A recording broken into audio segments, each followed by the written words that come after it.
Hello everyone, welcome to FixZone.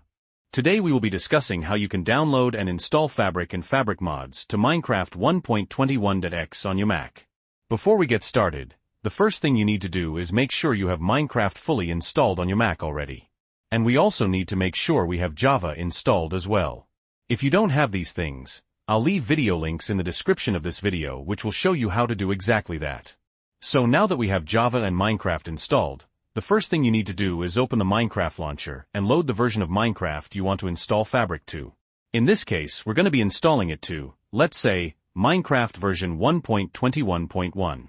Once you've selected it, click Play. Once Minecraft has loaded, this means we have the necessary files to install Fabric. So we can go ahead and quit out of the game. Now we need to download Fabric. To do this, go to your web browser and go to the fabricmc.net website. I'll leave a link in the description. From here, click on Download, then click on Download Installer Universal.jar. Save the installé to your desktop. Once the Fabric installer has been downloaded, go ahead and open it up.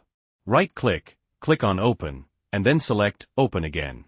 The reason we have to do this is because it's from an unverified developer. Once the Fabric installer is open, it should look something like this. Make sure you're on the Client tab, and then select your Minecraft version, which is 1.21.1. Then make sure the latest version of the loader is selected. Also make sure Create Profile is ticked, and then click on Install.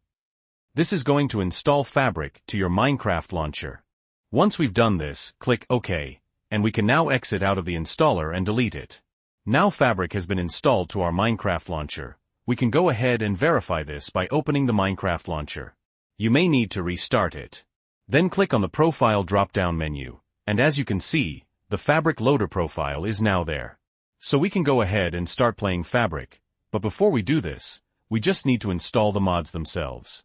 To install Fabric mods, minimize the Minecraft launcher and go to the modding website of your choice. You can use modrienth.com or CurseForge. The first mod we need to download is the Fabric API, and this is necessary for most Fabric mods. On Modrinth, click on Mods at the very top, and Fabric API should be at the very top. Click on it, then click on the Versions tab. Select the latest version of the Fabric API for your Minecraft version, which is 1.21.1.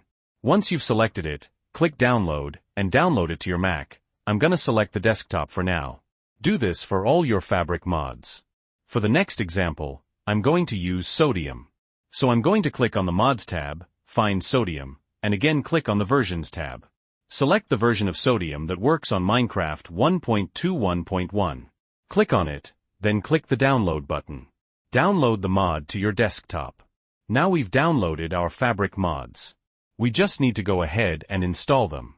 The easiest way of doing this is to open your Minecraft launcher, and then click on Installations at the very top.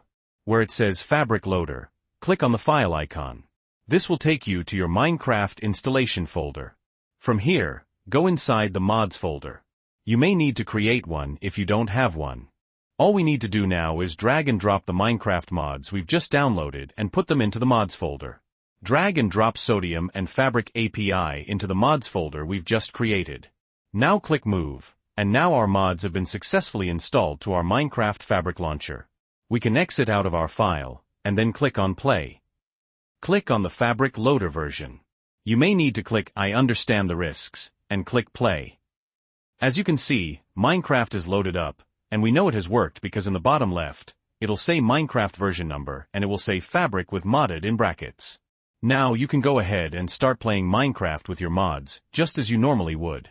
So if this video was helpful, please leave a like and don't forget to subscribe to FixZone for more tutorials. And if you have any questions or comments, you can leave them below, and I will reply to you as soon as possible. Thanks for watching.